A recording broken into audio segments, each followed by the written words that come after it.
You've probably felt it already. Once you turn 80, 5 things happen whether you like it or not. But they're not diseases to fear. They're universal shifts that arrive for everyone. And the 5th one may be the most freeing change of your entire life. Welcome to Wisewell Elders 365, where we help you move through this stage with wisdom, preparation, and confidence. And as you listen, I'd love to know in the comments whether you're approaching 80, already there, or watching for someone you love, because your perspective helps the whole community. Here's the roadmap for the next 13 minutes. First, your energy and sleep rhythm change in ways that surprise most people. Second, your social world evolves from many to meaningful. Third, your relationship with time flips from fear of missing out to the joy of choosing. Fourth, your memory and thinking reorganize from speed to wisdom. And fifth, the best part, you get a profound sense of freedom and authenticity. Let's begin with energy and sleep, because this is where many people start to worry and there's no need to. At 80, your circadian clock shifts earlier. Your body gently nudges you towards sleep around 8 or 9 in the evening, wakes you naturally around 5 or 6, gives you a strong energy peak in the morning and a real, honest dip around 2 in the afternoon. Sleep becomes lighter with a few more awakenings, which can feel strange if you're expecting the heavy, uninterrupted nights of your 40s. But lighter sleep isn't poor sleep. It's simply a new architecture your body uses now. The key is to stop fighting this rhythm and start cooperating with it. Front-load your important activities into the morning when your alertness is highest. Schedule social or errands in the early afternoon. Protect that 2 o'clock dip with a 20-minute rest rather than a caffeine blast. And build a gentle wind down an hour before your earlier bedtime. Dim lights, quiet music, no glowing screens in your face. Lucille, an 82-year-old retired teacher, spent 2 confused years trying to keep her old schedule, going to bed late and waking groggy, until her doctor explained nothing was wrong. Her clock had simply moved. She rearranged her day, reading, letters, and light exercise before noon, friendly calls after lunch, a short guilt-free rest at 2, soft lighting after 8, and within a week she felt more productive and peaceful than she had in ages. Proof that this is not decline but optimization for the decade you're in. Now, the second universal change. Your social circle evolves, and it's not a story of isolation. It's a story of refinement.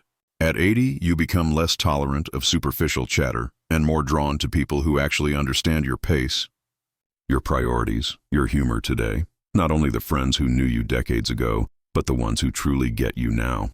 Some connections naturally fade, others deepen beautifully, and new ones appear around shared purpose rather than shared history. Eugene, 81, was heartsick when his longtime poker group dissolved as people moved or got busy with health or family, and for a few months he felt he'd lost a part of himself. Then he started volunteering in a library literacy program and met peers who were also in their 70s and 80s, people who cared about the same service he did. Conversations there weren't nostalgia, heavy, they were purpose-rich, and to his surprise, his sense of belonging returned stronger than before. This is social optimization. Give yourself permission to release a few ties without guilt. Seek new circles that match your current energy and values, and then invest intentionally in the relationships that leave you more alive after you spend time together.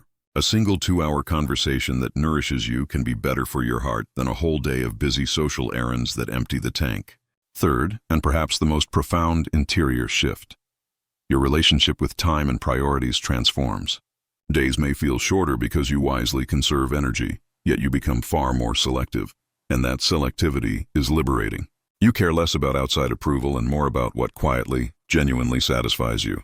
The old habit of saying yes to every request loosens, and in its place comes the joy of choosing. Ruby, 83, had spent 40 years on committees at her church. Good work, to be sure. But somewhere along the way, duty replaced joy. One winter, she stepped down from all her positions, moved her Sunday mornings into her garden, and volunteered 1 day a week at the community plot where her knowledge could bloom next to the tomatoes. Her family worried she was withdrawing, but Ruby felt more purposeful almost immediately because she was finally spending time on what truly mattered to her. This is the power of what psychologists call a time perspective shift, and the wisdom that crystallizes with it. Do a simple time audit for a week. What energizes you? What drains you? And what are the patterns? Practice saying a clean, gentle no to the invitations that don't fit the life you want now. Invest more time in what replenishes you, even if it doesn't look productive on paper. tending a garden, mentoring a neighbor, restoring old photos, because the result is a more engaged, more generous you. And use this clarity to have the conversations you've postponed about memories that matter or decisions that need to be made. Because at 80, you not only know what's important, you finally have permission to act like it. Fourth, your memory and thinking reorganize. And this is where the culture often tells the wrong story. Yes, short-term recall can be finicky. You might walk into a room and forget why you went there, or misplace a name you just heard.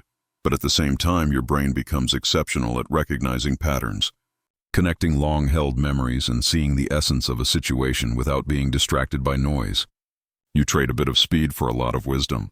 Carlton, 84, found he could no longer memorize technical specs like he did as an engineer in his 30s. Yet when his son brought him complex work problems, he could see the solution almost instantly, because the pattern, the pressure points, and the practical path forward were so familiar to him. He made one smart adjustment. He externalized everyday details into a small notebook and calendar, freeing his mind to do what it was now best at: synthesis, judgment, and coaching others. That's a strategy you can borrow. Write down routine facts and to-dos so you don't waste attention holding them. Seek out activities that use pattern recognition, strategy games, mentoring, long horizon planning for a club or neighborhood board. Learn new things by building on what you already know rather than forcing yourself into skills that require constant rote memorization. And tell yourself the truth. Your thinking style hasn't deteriorated, it is specialized. And it is perfectly matched to the choices and conversations that matter most right now. And then comes the fifth change, the one people rarely prepare for and often love the most once it arrives. A profound sense of freedom and authenticity. The heavy career pressures are gone. The need to impress acquaintances fades. Your children are grown, and you realize that many of the roles you wore for decades were costumes you no longer have to put on. You can finally be the shape of yourself you've always known. Constance, 82, spent most of her life as the proper minister's wife, conservative in clothing and cautious in speech, careful to put her needs last. At 82, she decided to be proper to her own soul instead.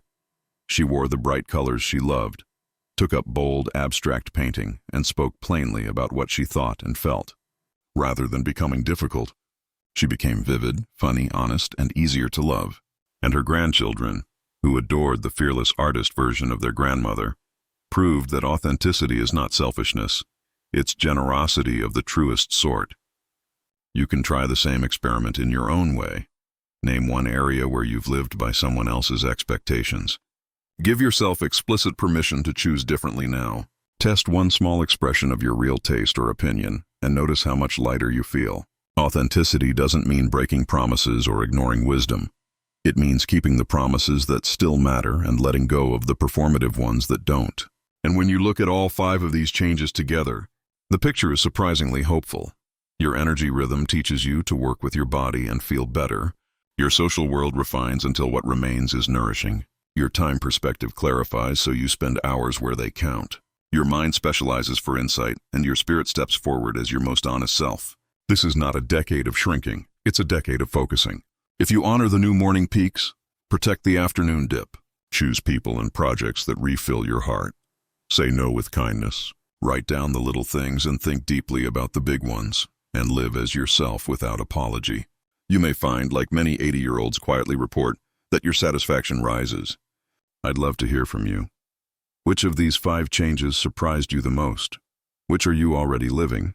And where have you noticed unexpected benefits? Share your story in the comments so others can recognize themselves and feel less alone. If this perspective helped you, please pass it along to someone you care about and subscribe to Wisewell Elders 365, where every stage of life is valued and celebrated. And a gentle reminder, this is educational guidance, not medical advice. If sleep or mood changes worry you, speak with a clinician you trust. But for most people, these 5 shifts are not problems to fix. They're invitations to live differently and very often more joyfully than before.